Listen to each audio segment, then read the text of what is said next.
توحید، ایمان، توکل خدا، بھروسہ، یقین رکھنا کہ میرا پالنے والا ہے، اس سے شفا کیسے نکلتی ہے؟ رب تعالیٰ فرما رہے ہیں کہ نفس کی قسم میں نے خیر اور شر تمہارے اندر ودیعت کر دیا ہے، بائی ڈیفالٹ میں نے تمہاری روح کو بتا دیا کہ صحیح اور غلط کیا ہے۔ انسانی جسم کے سکون اور بے سکونی کا تعلق جسم سے نہیں ہے، روح سے ہے۔ روح اللہ کا امر ہے، ٹھیک ہے، اللہ کا حکم ہے روح، ہاں جی، تو اس کی غذا بھی اللہ کا حکم ہے۔ جب آپ اس قانونی رشتے کے علاوہ جسمانی تعلق قائم کریں گے تو صرف فرسٹریشن، ریگریٹ، ندامت، پشیمانی، پریشانی آتی ہے، اسی لیے یہ عبادت رکھی ہے۔ ليزاريهم كلت ظاهر ما فيهم فبدت شخصا آخر كي يتفاخر۔ السلام علیکم جی، میرا نام قاسم علی شاہ، میرے ساتھ انتہائی محترم میرے دوست، میرے بڑے بھائی، میرے ٹیچر نعیم بٹ صاحب موجود ہیں، اور میرا بٹ صاحب کا یہ پروگرام جو دین آسان، بلکہ آپ کا پروگرام ہے یہ دین آسان، اس کو بڑا سراہا جا رہا ہے۔ اللہ نے بڑی کامیابی دی، جب سے لانچ کیا ہم نے اسے یوٹیوب چینل پہ تو حیران کن فیڈ بیک آیا، پہلی ویڈیو اتنی وائرل ہو گئی، اور یقین نہیں آتا کہ کم ہی ہوتا ہے پاکستان جیسے ملک میں جہاں پر نیگیٹو کانٹینٹ بہت زیادہ سنا جاتا ہے، وہاں پر خیر کی بات کی جائے اور مثبت بات کی جائے، وہ پہلے دوسرے دن میں ہی وائرل ہو جائے۔ یہ اللہ کے کرم اور فضل کی بہت بڑی دلیل ہے۔ آج ہمارے ساتھ، میرے ساتھ، بٹ صاحب کے ساتھ اس پروگرام میں ایک انتہائی قابل انسان، میں یہ کہوں تو غلط نہیں ہوگا کہ شاید پورے پاکستان میں ڈاکٹر عمران یوسف صاحب جیسا اور بندہ کوئی نہیں، ایک ہی ایسا بندہ ہے ہمارے پاس جن کی ایکسپرٹیز ساری کی ساری پازیٹیو سائیکالوجی کی، مینٹل ہیلتھ کے حوالے سے، اور سب سے بڑھ کے جو دین ہے اس کے ساتھ جس طرح یہ سائیکالوجی کو، پازیٹیو سائیکالوجی کو، ویلنس کے کانسیپٹ کو جوڑتے ہیں، اس کی مثال نہیں ملتی۔ میں آپ کو بتاتا چلوں کہ میرا کیونکہ مطالعہ ہے، یہ ایک میرا اور ڈاکٹر صاحب کا ایک کمبائن ہمارا ایک موضوع رہتا ہے کہ جب میں سائیکالوجی پہ بات کرتا ہوں تو ہمارے ملک کے بڑے سائیکالوجسٹ ایسے ہیں جو کرٹیک کرتے ہیں کہ یار قاسم علی شاہ صاحب سائیکالوجی کی بات کیوں کرتے ہیں، تو میں انہیں کہتا ہوں کہ میں سائیکالوجسٹ بن کے بات نہیں آپ سے کر رہا، میرا مطالعہ ہے، مطالعہ کسی بھی شعبے کا ہو سکتا ہے، کسی کا سیاست پہ ہوگا، کسی کا بایولوجی کا ہوگا، کسی کا فزکس کا ہوگا۔ میرے اپنے جو بچے ہیں، میرے ایک بیٹے کو اینیملز کا بڑا شوق ہے، اور یقین کیجئے کہ جو اینیمل کے حوالے سے جو سائنس ہے ڈگریز لینے والے لوگ ہیں ان کو اتنا نالج نہیں ہے جتنا اس بچے کے پاس کہہ لیجئے کہ اینیملز کا اور اسپیشیز کا نالج ہے۔ میرا یہ شوق سائیکالوجی کا بڑا پرانا ہے، بہت سی کتابیں پڑھی، میں شاید دعویٰ تو نہ کروں لیکن میرے قریب کے لوگ جو جانتے ہیں، جو کتابیں پڑھتے ہیں، جو سوچتے ہیں، سمجھتے ہیں، ان کا کہنا یہ ہے کہ ہم نے کسی کی لائبریری میں اتنے ہزاروں کتابیں پازیٹیو سائیکالوجی کی، ویلنس کی کتابیں نہیں دیکھی۔ الحمدللہ اللہ نے مجھے یہ شوق اچھا دیا، اور یہ جو موضوع ہے آج کا، اس موضوع پہ اگر پورے ملک میں کہوں شاید ہی کوئی شخص ہوگا ڈاکٹر عمران یوسف کے علاوہ جس کی اتنی کمانڈ ہو۔ ڈاکٹر صاحب نے پی ایچ ڈی کی یو کے سے، اور ڈاکٹر صاحب کا جو سینٹر ہے کراچی میں ٹرانسفارمیشن، میں خود بھی وہاں گیا کئی دفعہ، کئی ایسے مسئلے اور چیلنجز ہوتے ہیں جس پہ بٹ صاحب ہیلپ لینی پڑتی ہے، لازمی نہیں کاؤنسلنگ ہی چاہیے ہوتی، کوئی ڈیسیژن ایسا کرتا ہے، کچھ خود کو سمجھنا ہے۔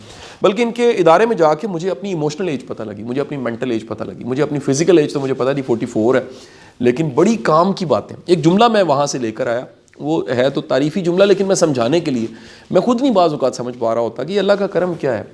ان کی سائیکالوجسٹ نے بتایا کہ قاسم علی شاہ صاحب آپ کوئی دعویٰ شعویٰ نہ کریں، کوئی آئی کیو بڑا، آئی کیو ایوریج ہے، ایوریج آئی کیو، یعنی ایک عام انسان کا جو آئی کیو ہوتا ہے، لیکن ایک ایسا فیکٹر ہے جس کے ذریعے اللہ نے کرم اور فضل کر دیا، اور میں سمجھتا ہوں فیکٹر ہی کرم اور فضل ہے۔ نتیجہ تو دنیا دیکھ رہی ہوتی ہے، لیکن جو جس وجہ علت معلول کا قانون ہے، کاز اینڈ ایفیکٹ کو دیکھیں تو ان کی سائیکالوجسٹ نے کہا کہ سر وہ ایٹیچیوڈ اور ڈٹرمنیشن اتنی اللہ نے دی ہے، یہ رویہ مثبت دیا ہے جس کی وجہ سے وہ لو ایوریج آئی کیو بھی کمپلسیٹ ہو جاتا ہے۔ یہ میرے لیے ایک نئی لرننگ تھی۔ بٹ صاحب میں آپ کی طرف سے بھی شکریہ ادا کرتا ہوں ڈاکٹر صاحب کا، انہوں نے وقت نکالا۔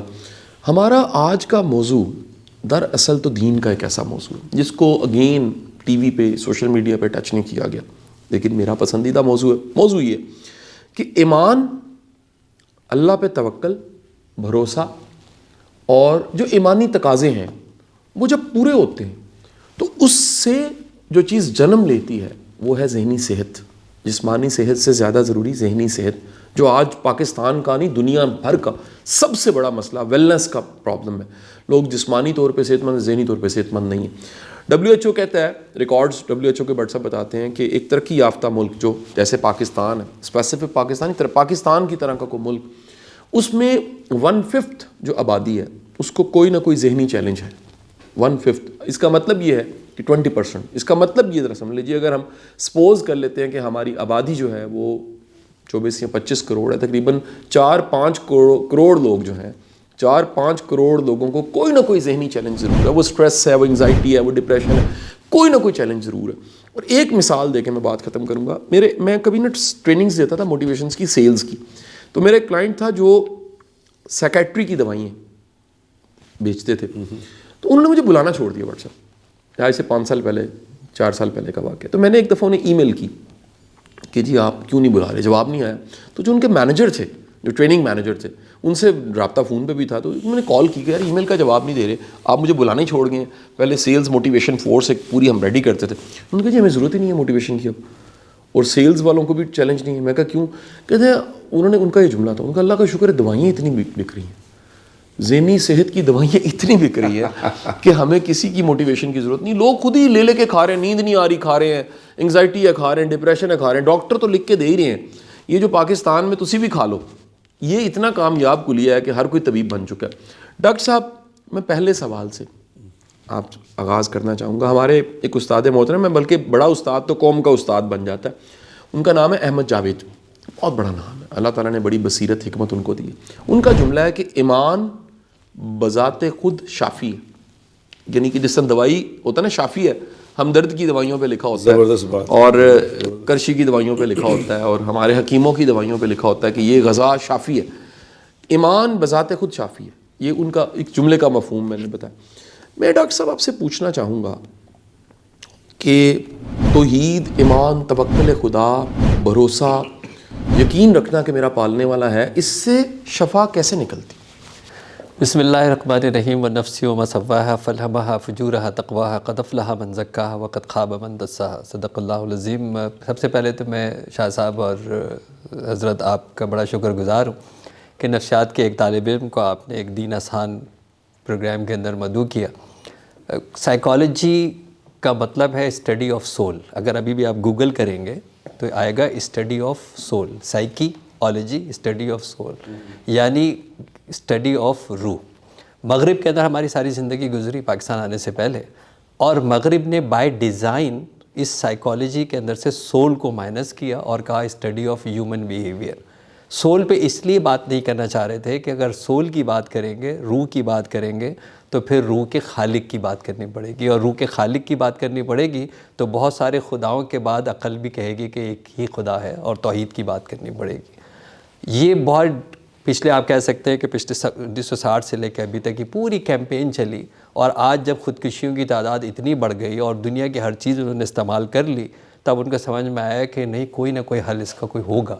تو اب بیک ٹو بیسک اس طالب علم کو یہ اعزاز حاصل ہے کہ اس نے مغرب میں بھی سول کو سائیکالوجی میں انٹروڈیوس کرایا, اور پھر پاکستان میں بھی آ کے سول کو واپس لے کے آیا, کیونکہ یہ منطق پہ پوری اترتی ہے. میں کہہ رہا ہوں فیتھ پہ تو اترے گی, لیکن یہ منطق پہ پوری اترتی ہے. جس آیہ مبارکہ کا سورہ شمس کی میں نے ذکر کیا, وَنَفْسٍ وَمَا سَوَّاهَا فَالْهَمَهَا فُجُورَهَا تَقْوَاهَا, نفس کی قسم, رب تعالیٰ فرما رہے ہیں کہ نفس کی قسم میں نے خیر اور شر تمہارے اندر ودیت کر دیا ہے.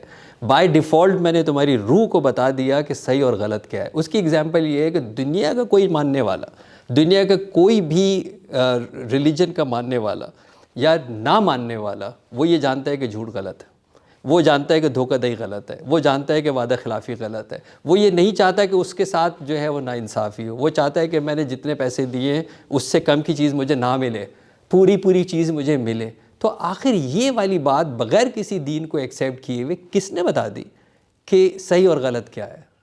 تو اب یہ سمجھ میں آیا کہ جو صحیح اور غلط کی پہچان کو جو وائلیٹ کرتے ہیں وہ پھر ذہنی خلفشار کا شکار ہوتے ہیں. اور صحیح اور غلط کی پہچان میری روح کے اندر کہاں سے آئی؟ ودیت کر دی کس نے؟ میرے رب تعالیٰ نے. کیوں کہ قول رسول صلی اللہ علیہ وآلہ وسلم رب کے الفاظ ہیں. اللہ تبارک و تعالیٰ کا کلام وہ ہے کہ جو کہ براہ راست اس کے اوپر آیا. تو منطق کے اوپر کسی پروگرام کے اندر میں بتاؤں گا کہ منطق کے اوپر میں نے کیسے ثابت کیا کہ قرآن جو ہے وہ ہماری سو کالڈ ایکوائرڈ ریسرچ سے زیادہ ہے, کیونکہ ہم پی ویلیو کے لیس دین 5 رکھتے ہیں, یعنی 95% صحیح ہو تو دنیا کی ریسرچ کہتی ہے یہ صحیح ہے, اور قرآن پاک تو ایرر فری ہے جتنی بھی اس کے اوپر ریسرچ ہوئی ہے. تو جب مجھے یہ رب تعالیٰ کے قول سے یہ پتہ لگ گیا کہ میرے اندر صحیح اور غلط کی پہچان ہے, اور ہر دین کے ماننے والا اور ہر نہ ماننے والا بھی یہ جانتا ہے کہ صحیح اور غلط کیا ہے, تو پھر اس صحیح اور غلط کے اوپر آپ کو یہ سمجھ میں آ گئی کہ اگر مجھے بائی ڈیفالٹ صحیح اور غلط میرے اندر موجود ہے تو مجھے جو بھی اوور رائٹ ہوا ہے اس کے لیے اگر میں بیک ٹو بیسک جاؤں گا, جو کہ مجھے قرآن پاک سے ملے گا, جو کہ مجھے سیرت طیبہ سے ملے گا, تو مجھے اپنا یہ حل مل جائے گا. میں نے اپنی 28 سالہ ریسرچ کے اندر سائنس کو دربار مدینہ کے آگے گھٹنے ٹیکتے ہوئے. اللہ اکبر, اللہ, کیا خوبصورت آپ نے بات کی. اچھا ڈاکٹر صاحب, میں بٹ صاحب آپ سے بلکہ ایک سوال آپ سے پوچھوں گا, پھر آپ اس کو تھوڑا سا ری نریٹ کیجئے گا. تو آپ ڈاکٹر صاحب سے پوچھیے گا, ہم یہ سارے جو معاشرے میں لوگ اس معاشرے میں موجود ہیں, کیونکہ ہمارا دین آسان تو امہ کے لیے ہے, یہ صرف پاکستان تک محدود نہیں, لیکن بالخصوص پاکستان کے لیے اس لیے کہ جو چیلنج ہم یہاں پر دیکھتے ہیں ان کو موضوع کی شکل دے دیتے ہیں, مضمون بنا لیتے ہیں. ہمارے ملک اور معاشرے میں بظاہر دیکھا جائے تو پوری قوم مسلمان ہے. یہ جو منورٹیز ہیں یہ تو آٹے میں نمک ہے, ان کی تعداد بہت تھوڑی ہے. یہ ہجرت 47 کا واقعہ جب ہوا تو سیپریشن ہو گئی, تب چلے گئے, کچھ رہ گئے, بہت تھوڑے ہیں. انٹیریئر سندھ میں نے ہندو دیکھے ہیں, کچھ پارسی بہت تھوڑے رہ گئے ہیں, سکھ کچھ ہیں, کرسچنز ہیں, ان کی تعداد تھوڑی سی زیادہ ہے. اتنے زیادہ مسلمان ایمان والے, پھر ذہنی صحت کیوں مسئلہ؟ یہ آپ سے میں اس لیے پوچھ رہا ہوں کہ ڈائریکٹ آپ کا تبلیغ کے ساتھ, اصلاح معاشرہ کے ساتھ اور بیان دینے کے لیے آپ کو اتنا آپ نے ٹریول بڑا کیا ہے, زندگی کے پچھلے 30 سال آپ کے دیکھے جائیں تو اتنا آپ نے سفر کیا ہے, اس کے لیے اتنا زیادہ تبلیغ ہو رہی ہے اور ایمان سکھایا جا رہا ہے, ایمان کی بات ہو رہی ہے, کلمہ پڑھایا جا رہا ہے, کلمہ گو کو ٹھیک کیا جا رہا ہے, غیر مسلموں کو کلمے پڑھائے جا رہے ہیں. لیکن جب آپ کا واسطہ پڑتا ہے آپ کو شک سا پڑتا ہے کہ یار بڑے لوگ ایسے ہیں جو ذہنی طور پہ صحت مند نہیں ہیں. بسم اللہ الرحمن الرحیم. شاہ جی, میں پہلے آپ کو بات کروں کہ میں آج مجھے خوشی ہو رہی تھی ڈاکٹر صاحب کو دیکھ کے, اصل میں عمران بھائی کو دیکھ کے بڑی خوشی ہو رہی تھی کہ آج کوئی ایسا, یعنی ہمارے درمیان دونوں کے درمیان ایک ایسا لرنڈ آدمی بیٹھا ہوا ہے جس نے پڑھا ہے, جس نے سمجھا ہے. اور انہوں نے ابھی جو بات کی ہے نا اس میں اس کی وضاحت ابھی یہ شاید ابھی کریں گے, یا میں پوچھنا چاہتا ہوں کہ انہوں نے کہا کہ میں نے سول کو انٹر کیا بیچ میں وہ ہوں جو پہلے, کیونکہ وہ بڑی انہوں نے خوبصورت باتیں کی ہیں کہ وہ سول کو نکال دیتے ہیں. تو یہ آپ مجھے تھوڑا پہلے بتائیں کہ آپ نے سول کو کیسے انٹر کیا, اس میں کیا مطلب, مجھے سمجھا اس کی سمجھائیں بات. دیکھیں, جیسے فار ایگزامپل ہم کہتے ہیں کہ حسد ہے, حسد ایک بیماری ہے. حسد جو ہے وہ ذہنی بیماری قرار دی جاتی ہے, جبکہ وہ ایک ذہنی بیماری وہ ایک ایسا ایکسٹریم رویہ ہے کہ وہ انسان خود جلتا ہے, اس کے بعد وہ کسی بھی حال کے اندر ہیل نہیں ہو پاتا جب تک وہ اس اللہ کی تقسیم پر راضی نہ ہو جائے. تو ہم یہ کہتے ہیں کہ جو حسد ہے یہ روحانی بیماری ہے, یہ ذہنی بیماری نہیں ہے, کیونکہ یہ اللہ کی تقسیم پہ راضی نہیں ہے, اس کا مطلب ہے کہ اللہ سے راضی نہیں ہے. دوسری طرف یہ ہے کہ جو ہمارا دین ہمیں یہ بتاتا ہے, اور وہ خوبصورتی ہے توبہ کی, یعنی وہ توبہ کا دروازہ ہمیشہ کھلا رکھتا ہے. اور اگر ہم صحابہ کرام کی زندگی دیکھتے ہیں, obviously اس کے سٹیپس ہیں جو ہم نے پڑھے, ہم صحابہ کرام کی زندگی دیکھتے ہیں کہ ان کی حضرت خالد بن ولید کی زندگی اگر ہم دیکھتے ہیں کہ اسلام لانے سے پہلے اور اسلام لانے کے بعد جو ہے وہ ان کو کیا مرتبہ عطا ہوا, وہ صرف کس وجہ سے تھا کہ ایک توبہ کا راستہ کھلا ہوا تھا. اور ہم جب اس گلٹ فیکٹر کے اندر اپنے مغرب کے اندر دیکھتے ہیں, ان کی سائیکالوجی کے اندر, کنونشن سائیکالوجی میں, کہ وہ لیٹ گو ہی نہیں کر پاتا, وہ گلٹ سے نہیں نکل پاتا, اور وہ یہ سمجھتا ہے کہ جی میرے پاس زندگی ختم کرنے کے علاوہ اور کوئی آپشن ہی نہیں ہے. یعنی وہ امید کے اوپر تالا لگا دیتے ہیں, وہ ہوپ پہ تالا جو ہے وہ لگا دیتے ہیں. اسلام ایک ایسا واحد خوبصورت مذہب ہے کہ رب تعالیٰ یہ کہتا ہے کہ دروازہ تمہارے لیے ہر وقت کھلا ہے, اور یہ شرائط کے ساتھ جب تم میرے پاس واپس آتے ہو میں تمہیں دوبارہ قبول کر لیتا ہوں. دنیا کے دروازے بند ہوتے ہیں, رب تعالیٰ کا دروازہ بند نہیں ہوتا, اور رب تو نہ آنے پہ ناراض ہوتا ہے. اللہ اللہ ایسے ہے نا, وہ تو وہاں پہ آنے. تو اس طرح ایسے ہم نے بہت سارے, یعنی میں نے تو اس حد تک بھی گیا ہوں کہ میں نے جو ہمارے ہاں جو دوائیوں کے صاحب آپ نے ذکر کیا کہ یہ سب نیورو ٹرانسمیٹر کہلاتے ہیں نا, ڈوپامین کے لیے ہم جو ہے وہ کہتے ہیں جو ہے آکسیٹوسن ہے. میں نے تو قرآنی آیات اس کے اندر سے تلاش کر پایا ہوں کہ جی وہ قرآنی کون سی آیات ہے اور وہ کون سا احکام ہے جس کی وجہ سے ڈوپامین بنتا ہے, جس سے آکسیٹوسن بنتا ہے, جس سے اینڈومورفنز بنتا ہے. کہ یعنی اگر ہم ان چیزوں کو اختیار کریں تو پھر ہمیں یہ دوائیاں پھانکنے کی ضرورت نہ پڑے, ہمیں یہ پیناڈول کھانے کی ضرورت نہ پڑے اگر ہم اینڈومورفنز کو جو ہے وہ جگاتے ہیں. تو یہ جو ریالٹی ملی نا اس کے اوپر, یہ پھر وہاں سے سمجھ میں آیا. دیکھیں کیتھ مور نے اس کو ایمبریولوجی کے اوپر نوبل پرائز ملا ہے, کینیڈا کے ہی ہے, میری ظاہری زندگی وہاں پہ گزری. نوبل پرائز اس کو ملا ہے کیتھ مور کو ایمبریولوجی کے اوپر.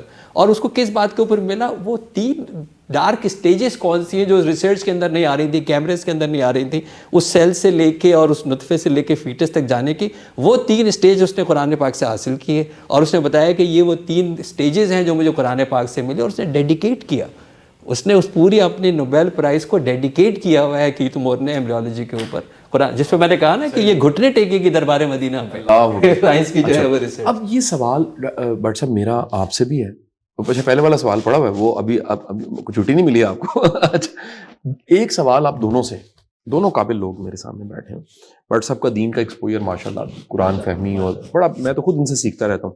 اچھا سوال یہ ہے کہ دیکھیں قرآن میں اللہ کہتا ہے کہ آپ کو اطمینان قلب نہیں ملے گا, اور اگر ملے گا اس کو کنڈیشن کیا ذکر الہی سے, میرے ذکر سے. بڑی دنیا تسبیحیں پکڑ کے پھر رہی ہے, یہ بڑا لاجیکل کوشچن ہے, پھر جا رہی تسبیح, اللہ کے نام پڑھیے, کچھ بھی پڑھیے, لیکن ان کو سکون کوئی نہیں ہے. یعنی وہ خود کہتے ہیں, یعنی ہم نے کیا کہنا, وہ کہتے ہیں کہ ہم تسبیح پڑھیں, اللہ کا ذکر تو کر رہے ہیں. اب یہاں وہ ذکر نہیں ہے, ایک سوال. دوسرا, اگر وہ ذکر ہے جو وہ کر رہے ہیں تو سکون کیوں نہیں ہے؟ تھرڈ, سکون کی ڈیفینیشن کیا ہے؟ یہ سوال قرآن میں ہو چکا ہے کہ وہ اس نے ایک راہب نے سوال کیا, آپ صلی اللہ علیہ وسلم سے سوال کیا کہ جی یہ بتائیں گے, بہت لمبی بات ہے لیکن میں اس میں سے ایک پورشن بتاتا ہوں آپ کو. جی. انہوں نے کہا کہ اصحاب کہف کون تھے, ذوالقرنین کون تھا, اور یہ بتائیں کہ روح کیا ہے. تو اب روح کا جب سوال ہوا نا, جو کا ڈاکٹر صاحب جب سوال ہوا حضور اکرم صلی اللہ علیہ وسلم سے, تو آپ کو روح کے بارے میں کچھ زیادہ پتہ نہیں تھا, تو آپ نے فرمایا کل بتاؤں گا, کل بتاؤں گا. تو آپ کا دھیان تھا کہ جبرائیل آ جائیں گے, مجھے بتا دیں گے کہ یہ روح یہ ہے, تو آپ بتا دیں. تو جبرائیل آئی نہیں اگلے دن. صحیح. تو وہ انہوں نے جس نے سوال کیا تھا نے پوچھا کہ جی آپ بتائیں, تو آپ خاموش. تیسرے دن نہیں آئے, چوتھے دن نہیں آئے. وہ کتابوں میں لکھا ہے کم و بیش 18 دن وہی نہیں آئی, 18 دن وہی نہیں آئی. تو 18 دن بعد جب جبرائیل علیہ السلام آئے تو آپ صلی اللہ علیہ وسلم نے پوچھا کہ یار تم آئے کیوں نہیں, جو مفہوم بتا رہا ہوں کہ بھائی آئے کیوں نہیں. تو جبرائیل علیہ السلام نے کہا کہ یا رسول اللہ صلی اللہ علیہ وسلم میں کوئی خود تھوڑی آتا ہوں, جب اللہ کا حکم, اللہ وہ تو بھیجنے والا بھیجتا ہے, تو میں آتا ہوں. انہوں نے کہا نہیں تم نہیں آئے. تو مسئلہ کیا ہوا کہ جی آپ نے جب آپ سے سوال کیا گیا تھا کہ روح کیا ہے, تو آپ نے کہا کل بتاؤں گا. آپ نے یہ نہیں کہا کہ میں کل بتاؤں گا انشاءاللہ, اگر اللہ چاہیں گے تو بتاؤں گا. تو چونکہ آپ نے انشاءاللہ نہیں کہا تھا تو اللہ تعالیٰ نے کہا ٹھیک ہے پھر خود بتا لیں. آپ نے کیوں نہیں کہا کہ اللہ چاہیں گے تو انشاءاللہ کل بتاؤں گا. تو انہوں نے آگے بتایا کیا, قُلِ الرُّوحُ مِنْ أَمْرِ رَبِّ, یہ کہہ دیجئے کہ روح اللہ کا ایک امر ہے بس. اچھا جی ٹھیک. اللہ کا امر کیا, اللہ کا حکم ہے. اچھا اب اللہ کا امر انسان کی باڈی 2 چیزوں سے بنی ہے, جو ہمیں قرآن نے سمجھایا, 2 چیزوں سے بنی ہے. ایک تو یہ جسم ہے, ایک اس کے اندر روح ہے, اور روح اصل ہے. جب روح نکل جاتی ہے جسم سے, جسم تو ہوتا ہے, ہاں جی, ادھر لیٹا ہوا ہوتا ہے بندہ, تو وہ بچے کہہ رہے ہوتے ہیں کہ ابو جی بولے نا, ابو جی میری طرف دیکھیں نا, کیوں نہیں دیکھ رہے, تو وہ دیکھتا ہی نہیں. وہ کہتے کیا اس میں تو موجود ہے, اس میں کیا چیز نکل گئی, روح نکل گئی. تو کہتے ہیں کچھ نکلا تو ہے, مطلب کچھ نہیں, سب کچھ نکل گیا. اللہ, اس چیز کا نام روح ہے. اور انسانی جسم کے سکون اور بے سکونی کا تعلق جسم سے نہیں ہے, روح سے ہے. اچھا ٹھیک ہے, کیونکہ روح بے سکون یا سکون ہوتی ہے. اللہ بالکل ٹھیک ہے. باڈی تو نہیں ہوتی بے سکون, بڑے بڑے اچھے بستر پہ سکون نہیں ہے کہیں. وہ روح اندر سے اگر بے سکون ہو جائے گی تو انسان کی باڈی یہ بتائے گی کہ بے سکون ہو گیا. سکون آ جائے گا تو بولے گا سکون ہو گیا. اب روح کیا ہے, اب اس بات کو آپ بھی غور کر لیں اس بات کی. ادھر کہا گیا کہ قُلِ الرُّوحُ مِنْ أَمْرِ رَبِّ, روح اللہ کا امر ہے, ٹھیک ہے, اللہ کا حکم ہے روح. ہاں جی. تو اس کی غذا بھی اللہ کا حکم ہے.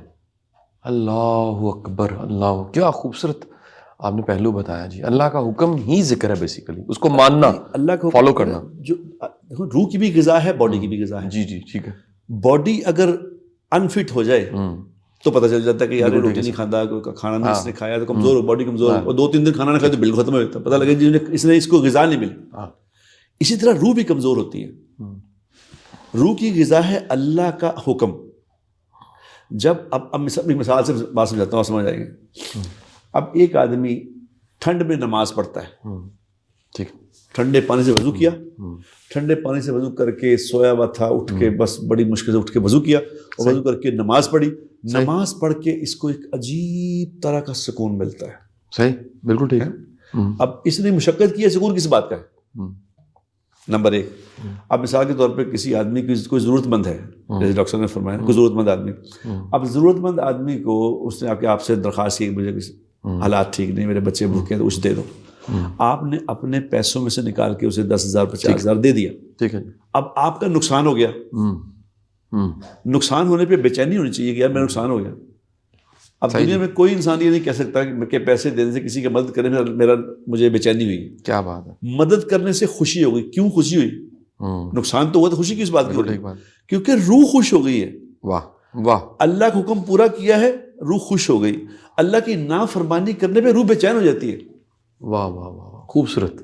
یہ کتنا اہم نقطہ بٹ صاحب آپ نے بتایا. کیا میں اسی کو بات کو نا سر آپ سے بھی ڈاکٹر صاحب پوچھنا چاہوں گا کہ پھر یہ جو ہم تسبیح پڑھتے ہیں, پھر یہ کیا ہے؟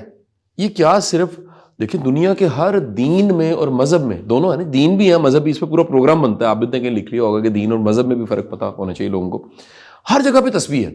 کچھ ایسے وہ جو کیا کہتے ہیں, سرمن کہتے ہیں اس کو, کیا کہتے ہیں سر, جو پڑھا جاتا ہے سر, کوئی کسی چیز کو پڑھا جاتا ہے, ریپیٹ اینڈ ریپیٹ کو چیز کو, اور سائیکالوجی اس کو آٹو سجیشن کہتی ہے. صحیح, ٹھیک ہے سر. ہر جگہ پہ کوئی نہ کوئی منتر پڑھا جا رہا ہے. یہ میں کر دیتا ہوں کیونکہ مختلف طرح کی چیزیں ہیں نا سر, ہندوازم میں بھی ہے, ایفرمیشنز ہے, ہمارے ہاں تسبیح ہے جی.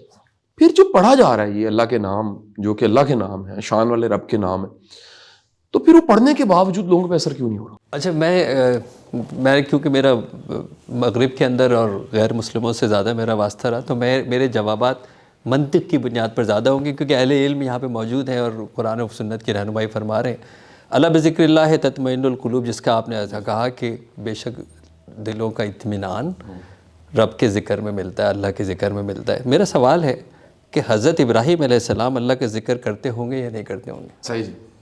حضرت ابراہیم علیہ السلام جو تمام آزمائشوں کے بعد اللہ نے کہا کہ یہ خلیل اللہ ہے, یہ میرے دوست ہیں, کس لیول کے انبیاء ہوں گے؟ امام الانبیاء, سید الانبیاء, ہم آل ابراہیم میں سے ہیں. وہ ذکر کرتے ہوں گے یا نہیں کرتے ہوں گے؟ کس لیول کا ذکر کرتے ہوں گے؟ کرتے ہوں گے نا. اس کے بعد جب اللہ نے کہا کہ یہ خلیل اللہ ہے, تو آپ نے اللہ سے سوال کر لیا کہ یہ بتائیں مرنے کے بعد زندہ کیسے کیا جائے گا. اب یہ مفہوم بتا رہا ہوں میں آیات کا. پھر رب تعالیٰ کا جو مکالمہ ہے اس کے اندر فرماتے ہیں کہ کیا تمہیں ایمان نہیں ہے؟ انہوں نے کہا ایمان تو ہے, دل کا اطمینان چاہتا ہوں. تو اس کا مطلب ہے کہ دل کا اطمینان شاید کچھ اور بھی ہوگا. ایسا ہی ہے نا, بڑا نقطہ ہے, دل کا اطمینان شاید کچھ اور بھی ہوگا.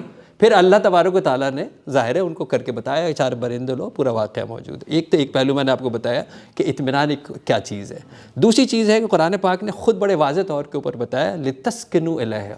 یہ سکینت جو ہے, سین کاف نون, آپ گوگل کریں کہ یہ سکون کس چیز کے اندر ہے. قرآن پاک نے میری طالب علمانہ ریسرچ کے مطابق اطمینان اور سکون دونوں کو الگ الگ کر دیا ہے. اور اب قرآن پاک کی میں آیات آپ کو بتا دیتا ہوں کہ رب تعالیٰ نے کہا کہ سکون کیسے ملے گا. آپ سکون پہنچ رہے ہیں نا. رب تعالیٰ نے کہا ہم نے تمہارے جوڑے بنائے تاکہ تم ان سے سکون حاصل کرو. اللہ, legal sex between husband and wife کے اندر سکون ہے. Being a global sex therapist trainer, مجھے معلوم ہے کہ اس حدود کے باہر فرسٹریشن ہے. جب آپ اس قانونی رشتے کے علاوہ جسمانی تعلق قائم کریں گے تو صرف فرسٹریشن, ریگریٹ, ندامت, پشیمانی, پریشانی آتی ہے. اسی لیے یہ عبادت رکھی ہے. آپ دیکھیں یہ عبادت رکھی ہے. پھر رب تعالیٰ نے کیا کہا, رات تمہارے لیے بنائی ہم نے سکون کے لیے, اور دن میں اللہ کا فضل تلاش کرو. جو لوگ اس سرکیڈین سرکل کے اگینسٹ چلتے ہیں, ہم یہ جانتے ہیں کہ رات کی شفٹ میں کام کرنے والے اینٹی ڈپریسنٹ زیادہ کھاتے ہیں. کیونکہ رب تعالیٰ کی فطرت کے خلاف ہے. صحیح. رات ہم نے بنائی تمہارے لیے کہ تم ان سے سکون حاصل کرو اور دن میں اللہ کا فضل تلاش کرو. ہم نے تمہارے گھروں کو جائے سکون بنایا اور ہم گھر سے باہر جا کے سکون حاصل کر رہے ہیں. ہم یہ چاہتے ہیں کہ ہم گھر سے جو ہے باہر جائیں اور شاید ہمیں سکون ملے, پارٹی کر لیں, چائے کھانے چلے جائیں, وہاں بیٹھ جائیں. وہ کہہ رہے ہیں گھر تمہارے لیے جائے سکون ہے, گھر کو جائے سکون بناؤ. تم اب جس وقت تم حق پر ہو, جس وقت تم حق پر ہو, پیچھے ہٹ جاؤ, درگزر اور صلح کر دو, ہم تمہارے دلوں میں سکینت اتار دیتے ہیں. یہ پورا صلح حدیبیہ کا واقعہ ہے جب تم حق پر ہو. اچھا ہم کیا کہتے ہیں, جب میں صحیح ہوں تو پیچھے کیوں ہٹوں؟ ارے میں نے تو ایسی بولتی بند کرائی ہے اس کی کیونکہ میں تو صحیح تھا. وہ کہہ رہے ہیں جب حق پہ ہو اور پیچھے ہٹ جاؤ اور درگزر اور صلح کر لو تو ہم تمہارے دلوں میں سکونت اتار دیتے ہیں. اور بھی بہت ساری جگہ. ایک اور بڑا خاص واقعہ ہے, غار ثور کا پورا واقعہ قرآن پاک کہہ رہا ہے. جب حضرت ابوبکر صدیق نے کہا تو رسول پاک اللہ تبارک و تعالیٰ فرماتے ہیں کہ تمہیں کیا ہو گیا ہے جب تمہارا دوست تمہارے ساتھ موجود ہے. اور پھر ہم نے ان کے دل میں سکینت اتار دی. دوست سکون کا باعث ہے. آج ہمارے ہاں سکون نہیں ہے اس لیے کہ ہمارا دوست کوئی نہیں ہے. اور یہ غلط فہمی بھی کسی اور پروگرام میں جو ہے کریں گے کہ میاں بیوی دوست نہیں ہوتے. صحیح, میاں بیوی دوست نہیں ہوتے. دوست ایک امپارشل نیوٹرل شخص ہوتا ہے. تو ہمارے پاس دوست نہیں ہے. دوست کو اللہ نے بتایا سکون کا باعث ہے, صلح درگزر کو اللہ نے بتایا سکون کا باعث ہے, گھر بتایا سکون کا باعث ہے, رات کی نیند بتایا سکون کا باعث ہے, میاں بیوی کے اچھے تعلقات کو بتایا سکون کا باعث ہے. تو جب ہم یہ سب کر ہی نہیں رہے تو پھر ہمیں سکون کہاں سے ملے گا؟ اور پھر ایک اور بات اگر آپ کی اجازت ہو, سورہ قریش آپ پڑھیے. سورہ قریش کے اندر اس پہ آپ کو وہ پہلا سوال بھی مل جائے گا کہ ہم سارے مسلمان ہیں تو کیوں ہیں. سورہ قریش کے اندر رب تعالیٰ یہ واضح طور پر فرما رہا ہے کہ تمہیں کیا ہو گیا ہے کہ تم اس رسول کی نہیں مانتے. ہم نے تمہیں اس وقت تمہیں امن کا اور تمہیں بھوک کے خوف سے نجات دلا دی تھی کیونکہ تم صرف تمہاری نسبت کس سے تھی؟ اللہ کے گھر سے تھی. پوری سورہ قریش پڑھے نا کہ تمہاری صرف نسبت اللہ کے گھر سے تھی تو تمہارے قافلے کو کوئی نہیں لوٹتا تھا اور تمہیں کوئی بھوک کا خوف نہیں تھا. اور آج ہر ہمارے جیسے مسلمان کو لا خوف علیہم ولا ہم یحزنون. آپ دیکھ لیجئے ہمیں بھوک کا بھی خوف ہے, ٹماٹر اتنا مہنگا ہو گیا تو کیا ہوگا, اور گھر سے باہر نہیں نکل سکتے, کبھی کوئی موبائل فون چھین لے گا. اچھا میں تو میرا دل کر رہا تھا وہ ہم کیونکہ میں بٹ صاحب پنجابی ہے نا جی, پنجابی تو میرا دل کر رہا تھا کہ سارا کچھ نا پنجابی چ کہاں جی بٹ صاحب سارا کچھ سن کے بندے دے پتر بن جاؤ. ہم جو سکون ڈھونڈ رہے ہیں, جہاں ڈھونڈ رہے ہیں, مجھے وہ ایک چھوٹا سا لطیفہ آپ کی اجازت سے دو منٹ کا لطیفہ. ایک صاحب نے نا اپنی کھڑکی کھولی تو دیکھا کہ دن کا وقت ہے اور ایک بوڑھا شخص سامنے پاک ہے, اس میں کچھ ڈھونڈ رہا ہے. تو وہ بوڑھا شخص جو تھا نا وہ بڑا حیران ہوا. اس نے جا کے اسے پوچھا کہ کیا ہوا؟ کہتا ہے میری نا چابیاں گم گئیں, میں ڈھونڈ رہا ہوں. تو وہ بھی ہیلپ کرنے لگ پڑا, کوئی بینچ اٹھایا, کوئی ادھر ڈھونڈا. شام ہو گئی تو بڑا پریشان ہوا بوڑھا بھی کہ یار آپ جائیے, خیر ہے میں ڈھونڈ لوں گا. اس نے کہا نہیں آپ بزرگ ہیں, میں آپ کی ہیلپ کرتا ہوں. تو کہاں کوئی اندازہ؟ اس نے کہا گری تو میرے بیڈ روم میں تھی. اس نے کہا اللہ کے بندے بیڈ روم میں گری تھیں تو ڈھونڈ پارک میں کیوں رہے ہو؟ ہم سکون کو جہاں پر تلاش کر رہے ہیں وہاں سکون نہیں پڑا ہوا. میں ایک کوئکلی کویشچن پھر اگین دونوں سے پوچھوں گا, بٹ صاحب آپ نے بھی انپٹ دینی ہے. یہ جو ایک بڑا چیلنج اس وقت ہم دیکھتے ہیں وہ بڑا چیلنج ہے دینداری. اس پہ ہم پروگرام کر چکے ہیں لیکن آپ کو اس لیے شامل کریں, ہمیں تو آج بندہ مل گیا, پھڑے گئے جی یہ پھڑے گئے ہیں. اور یہ بار بار آپ سے وعدہ لیتے ہیں کہ لاہور جب بھی آئیں تو آپ ہمیں موقع دیجیے, بڑا کچھ جاننے والا ہے ہمارے, بالکل علم میں اضافہ ہوا ہے. میں تو نئی باتیں تھیں میرے لیے واٹس ایپ. دیندار, میرے ذہن میں دینداری کا تصور, آپ دیکھیں اس کائنات میں سب سے زیادہ دیندار تو اللہ کے رسول صلی اللہ علیہ وسلم کی ذات گرامی, جن پہ قرآن نازل ہو رہا ہے, ان سے زیادہ دیندار کون ہو سکتا ہے؟ جو بتا رہے ہیں کہ یہ اللہ نے کہا ہے, ہم ایمان لے کر آ رہے ہیں, جو انہوں نے کہہ دیا وہ قرآن ہے, اور جو انہوں نے فرما دیا وہ حدیث ہے, اور جو انہوں نے کیا وہ سنت ہے. دیندار دنیا کائنات میں سب سے بہترین ذات گرامی حضور اکرم صلی اللہ علیہ وسلم کی. حضور کی ذات گرامی اتنے حلیم ذات, اتنی کریم ایک شخصیت, ایسی محبت کرنے والی شخصیت آپ کی, بچوں پہ پیار, اپنی ازواج جو ہیں امت کی مائیں, ایسی ایسی مثالیں ملتی ہیں, حیران ہو جاتا ہے. پرندوں پہ رحم کھا رہے ہیں, آسانیاں پیدا کر رہے ہیں. یعنی یہ دنیا کا دیندار ترین انسان ذات گرامی جن کے قدموں کی خاک ہم بن جائیں, بڑی بات ہے. وہ ایک خوش اخلاق, ایک میانہ شخصیت, رویے میں شدت نہیں ہے, نرمی ہے, اکوموڈیٹ کر رہے ہیں, آسانیاں پیدا کر رہے ہیں, درگزر کر رہے ہیں, معاف کر رہے ہیں. اس ملک اور معاشرے میں ایسے ہزاروں لوگ ہیں. اب تو ہر خاندان میں, ہر فیملی میں, ہر محلے میں, معاشرے میں, دفتر میں, مساجد میں ایمان والے، دیندار، نمازی، پرہیزگار، عبادتیں کرنے والے، عمرہ کرنے والے، حج کرنے والے، روزے رکھنے والے، شدت پسند، کٹر، ایسے کٹر کہ اگر وہ شہد میں انگلی ڈال دیں شہد کڑوا ہو جائے. ان کے رویوں کی ترشی، ان کا دوسروں کو کونیاں مارنا، ان کے تیور چڑھے ہونا، ان کی سختی کا لیول یہ کہ ان کے چہروں پہ وہ سختی آ گئی، پتھرائے گئے چہرے. آنکھوں میں جو نمی ہوتی ہے، جس کو اللہ کے رسول نے فرمایا کہ یہ بھی ایک اللہ کا کرم ہے کہ آنکھوں میں نمی آ گئی، مکھی کے سر کے برابر اللہ بخش دے گا. ان کی آنکھوں میں پتراہٹ ہے کہہ لیجیے، اور ان کے بچے ان سے بھاگتے ہیں، بیگ میں بھاگتے ہیں. کیا وجہ ہے؟ آپ نفسیاتی طور پہ آج بتائیں نا ہمیں کہ ایک دیندار بندہ جس کے ماتھے پہ محراب ہے اور اس کے ٹخنوں پہ نشان پڑے ہیں، پیروں پہ نشان پڑے ہیں، نمازیں عبادتیں کر کے تہجدیں پڑھ رہا ہے، سب کچھ کر رہا ہے، یہ سختی کہاں سے اس میں امپورٹ ہو گئی؟ سر رب العالمین کا تحفہ عظیم تھا رحمت للعالمین صلی اللہ علیہ وآلہ وسلم، اور اس میں تو کوئی دو رائے نہیں ہے کہ ایک مسلمان ذات رسول مقبول صلی اللہ علیہ وآلہ وسلم سے بہت محبت کرتا ہے اور رسول کو بہت مانتا ہے. المیہ بس یہ کہ رسول کی نہیں مانتا. یہ ہے المیہ کہ ہم وہ رسول پاک صلی اللہ علیہ وسلم کے جو احکامات ہیں، یہ دین احکامات کا دین ہے، اور یہ خوبصورت دین عدل اور انصاف. پوری دنیا کا جتنے آپ فلسفی اٹھا کے دیکھ لیجئے، ان کی ہائٹ ہوگی عدل اور انصاف. اللہ. اور یہ واحد دین ہے جو تیسرا اسٹیپ بتاتا ہے، وہ ہے احسان. وہ کہتا ہے جناب عدل اور انصاف برابری کے اوپر برابر ہو گیا نا، آپ کا رشتہ احسان کے اوپر ہونا چاہیے. مجھے قاسم بھائی کے لیے زیادہ اچھا سوچنا چاہیے، قاسم بھائی کو میرے لیے اپنے سے زیادہ سوچنا چاہیے، میاں کو بیوی کے لیے، بیوی کو میاں کے لیے، تاجر کو اپنے کسٹمر کے لیے اچھا سوچنا چاہیے. زیادہ کیسے کر لوں کہ جتنا اس نے مجھے دے رہا ہے اس سے زیادہ میں کیسے کر لوں. یہ ہے احسان کا ریلیجن، اور یہی احسان عظیم ظاہر ہے تمام مصائب کے بعد بھی رسول پاک کی زندگی میں آپ دیکھ لیجئے.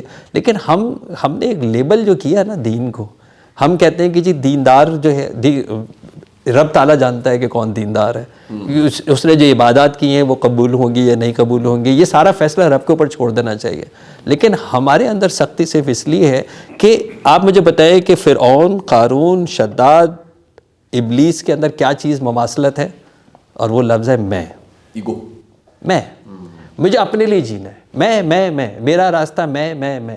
اور دین یہ کہہ رہا ہے کہ میں کاٹو گے تو دین میں آؤ گے، اور میں پہ رہو گے تو ابلیس پہ جاؤ گے.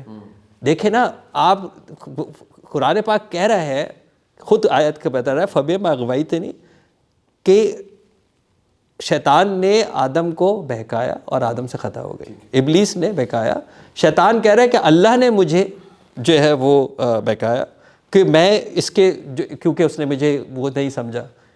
آدم سے خطا ہوئی، آدم نے خطا کرنے کے بعد کیا کہا؟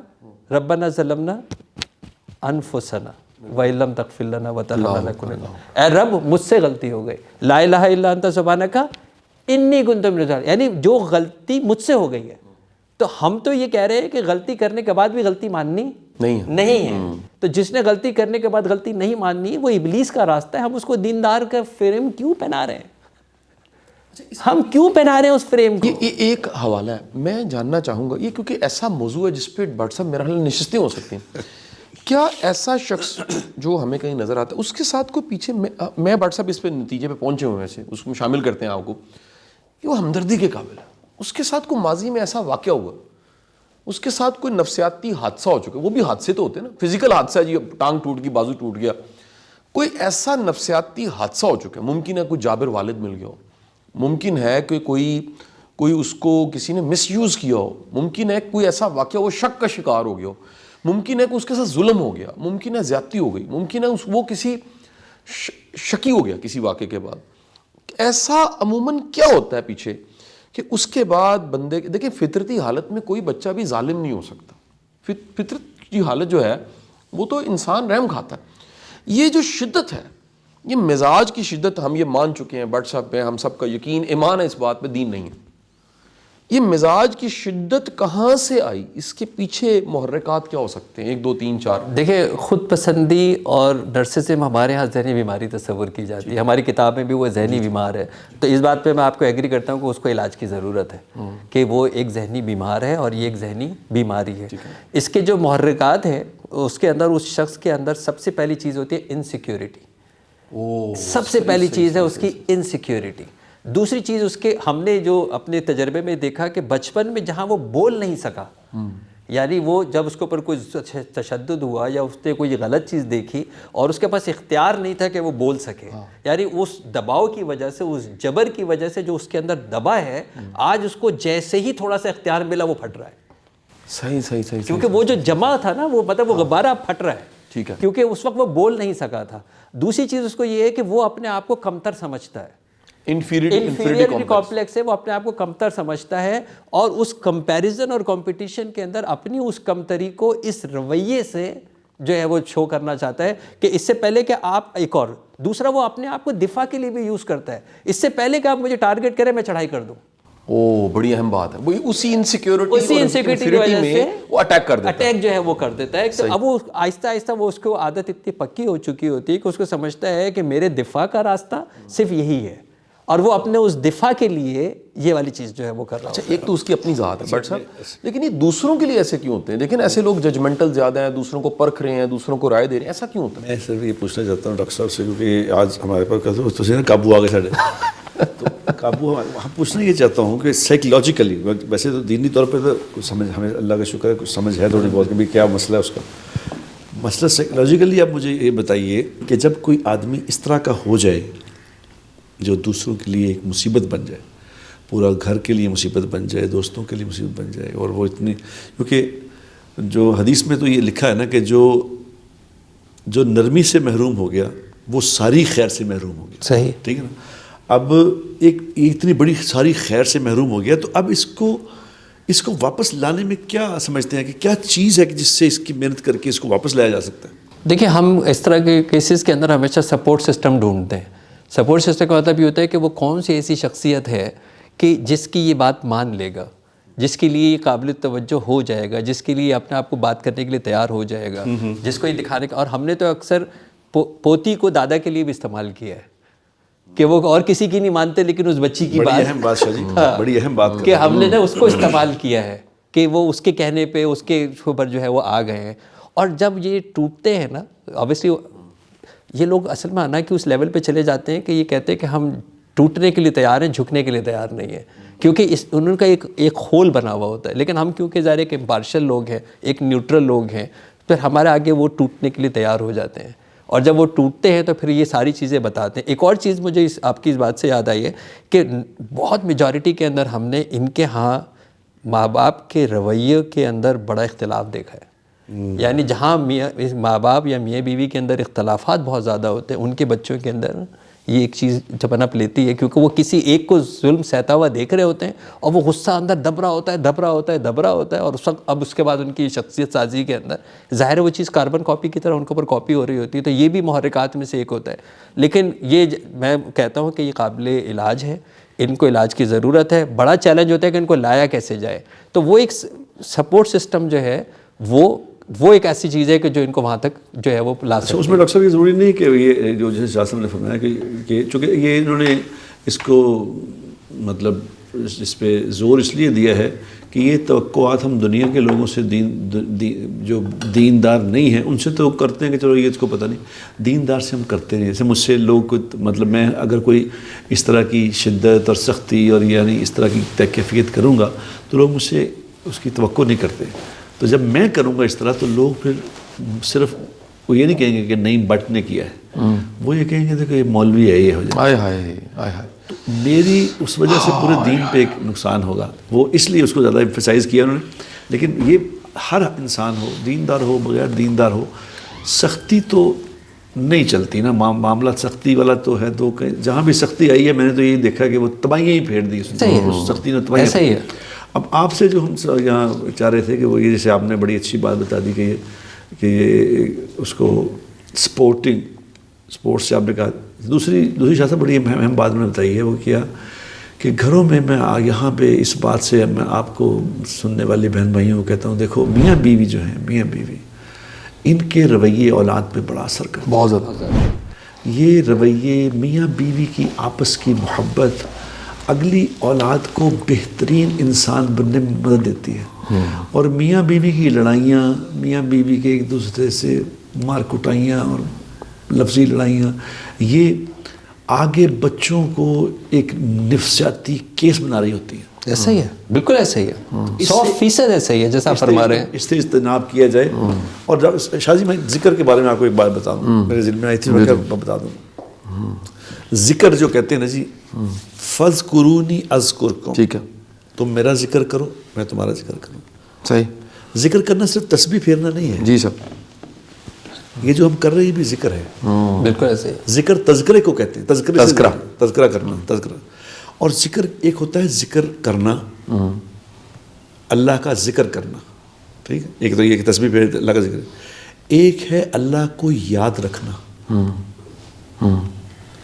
جو اللہ کو یاد رکھے گا نا، یہ ہے اصل ذکر. اللہ اکبر، اللہ اکبر. کہ میری آنکھ بہت خوبصورت بات کہی ہے. ہاں، اس کا عمل بھی ویسے ہی ہوگا جو اللہ کو یاد کرے گا. بہت خوبصورت بات کہی. خوبصورت. اگر آنکھ میری غلط دیکھ رہی ہے نا، تو اگر مجھے اللہ یاد ہے تو مجھے پھر آنکھ نہیں. کیا خوبصورت بات ہے، بڑے سے بڑی خوبصورت بات کی آپ نے، بہت ہی اللہ، ماشاء اللہ. اور اگر میں جھوٹ بولنے لگا ہوں تو اللہ اگر مجھے یاد ہے تو میں جھوٹ نہیں بول سکوں گا. بالکل صحیح. کیونکہ یہ انسانی فطرت ہے. بالکل صحیح. تو یہ ذکر جو ہے یہ اللہ کے نبی صلی اللہ علیہ وسلم نے سکھایا ہے. کیا سکھایا؟ ہر موقع پہ ایک دعا جو بتائی ہے نا حضور اکرم صلی اللہ علیہ وسلم نے، وہ اصل ذکر ہے. بالکل صحیح. اصل ذکر وہ ہے کہ وہ دعا کیا کہ کھانا کھانے لگا بسم اللہ پڑھ کے کھانا کھاؤ.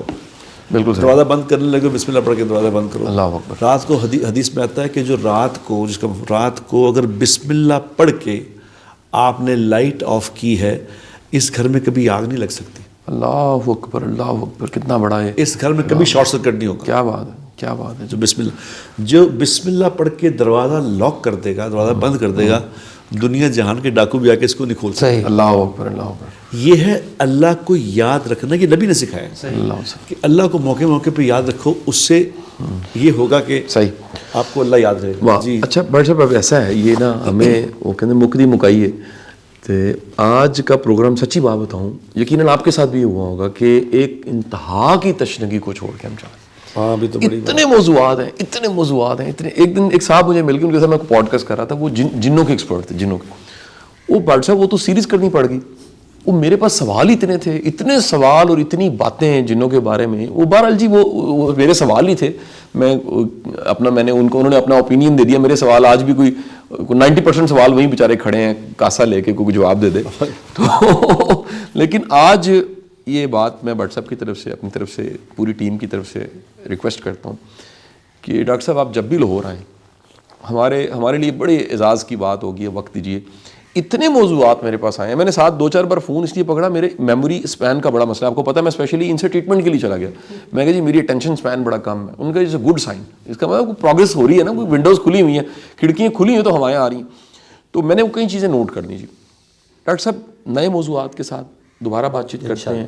میں ریکویسٹ کروں گا اختتام پہ بھٹ صاحب سے کہ بھٹ صاحب دعا فرمائیے اللہ ہمیں ایسا ایمان دے کہ ہماری ذہنی صحت، ہم صحت مند رہے. یہ بڑا ضروری ہے.